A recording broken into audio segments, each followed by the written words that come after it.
Thank you, Lydia. Now we would like to turn to Senator Chuck Hagel of Nebraska, who recently spoke to the Turkish American community at an event commemorating Turkish Republic Day from the Russell Senate Office Building here in Washington. We had the opportunity to catch up with Senator Hagel before the event to get his perspective on the importance of U.S.-Turkish relations. Since World War II, I don't think the United States has had a more valuable ally than Turkey. It has been the one indispensable ally for America. When you think of where Turkey is positioned and think of 1952 when Turkey became a member of NATO, all the areas of common interests that converge for Asia, for Europe, for the Middle East, right there in Turkey. And all those common interests are common interests for America as well. It has been a dear friend, it has been a steadfast ally, and that relationship, the Turkish-American relationship, is going to be very important for the 21st century. Now, let's view a portion of the Senator's speech. Well, let me congratulate all who are here and certainly the country and citizens of Turkey for soon a 85th anniversary of the founding of your country.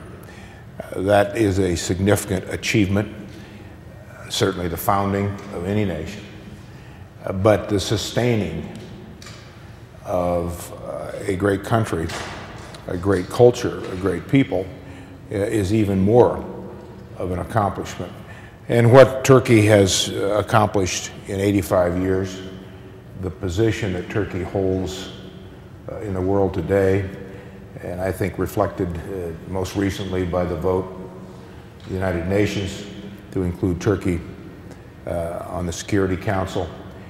And that's just but one of many reflections of the confidence that nations and people around the world have in the people of Turkey, the leadership, and recognition of the importance of Turkey, not just geopolitically, where Turkey lies in the vast geography of our world.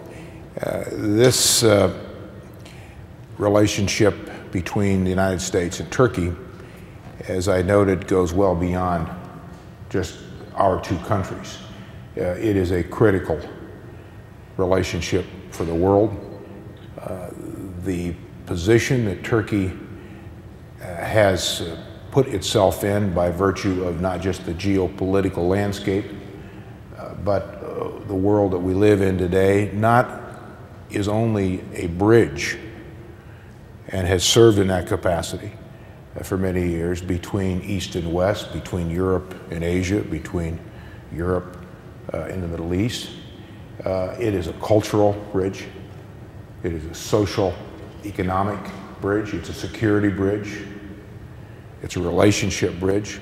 And I know of no other location in the world or individual country in the world that plays such a role. The Turkish-American community considers Mr. Hagel a close friend and appreciates his support in promoting U.S.-Turkish relations. We would now like to turn to Bruce Fein for a brief commentary on some of the key issues facing the relationship between the U.S. and Turkey and how the presidential and congressional campaigns relate to key issues facing our community.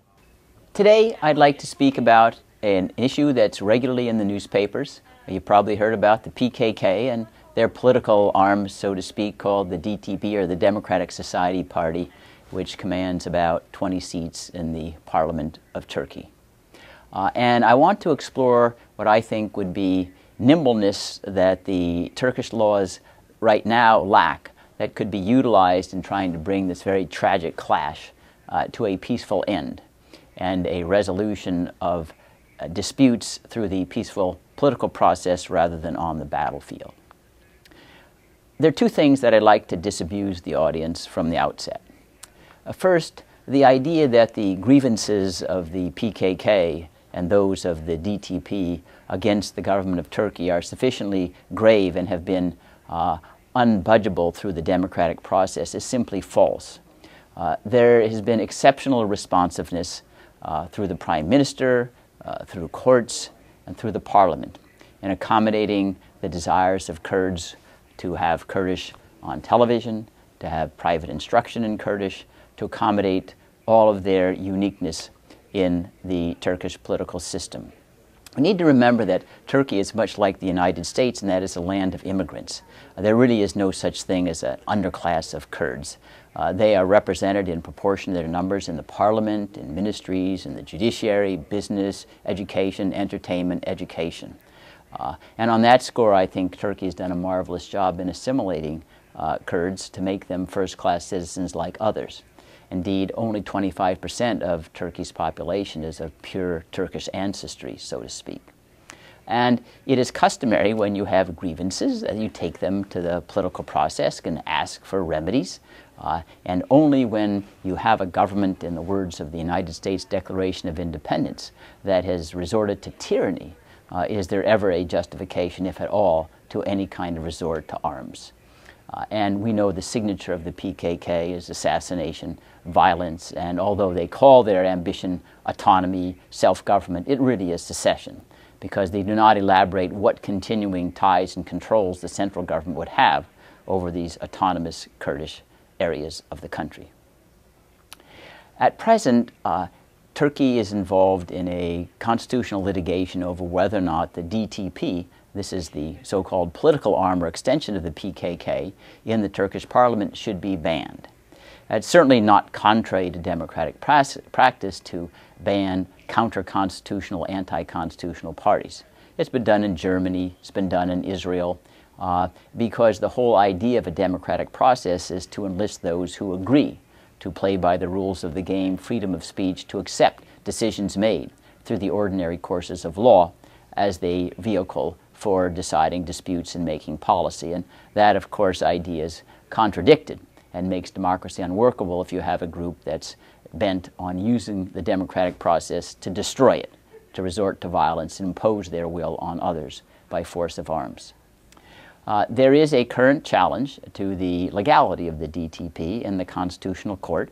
It is said that they are supporting and are extensions of the PKK, and they certainly are openly sympathetic to the PKK's goals and ambitions when there are any who are killed in the PKK ranks through their violence. They come visit the families, may perhaps even give them money from time to time.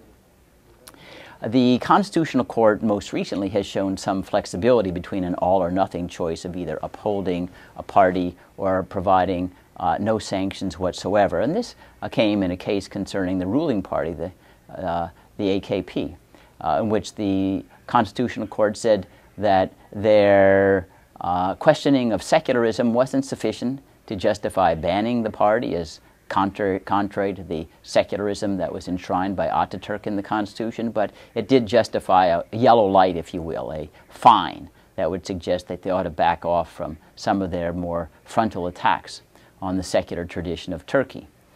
Now, in the United States, there are a whole host of vehicles for trying to address situations where you have a group that, although not directly engaged in violence, should be sanctioned because it's providing what's called material support to a terrorist organization like the PKK. One possible remedy is to freeze the assets of this particular group that's providing material support. Material support can be not only money, but training, propaganda, or otherwise. A second provision would not only freeze the money, but would provide actually a criminal trial for those who knowingly and wantonly provide encouragement through personal training and resources and money to a terrorist organization. These are ways in which you can sanction the particular group or individual without shutting down the political process by saying, oh, the party is completely banned, we don't even want their ideas out there. Because the idea of democracy at its heart is that noxious ideas should be defeated in the free marketplace of ideas, not by government compulsion or coercion. A third vehicle that the Turkish government, I think, should explore with regard to the DTP is to simply require that it openly publish and acknowledge where all of its funds are being received, where all of its funds are going to.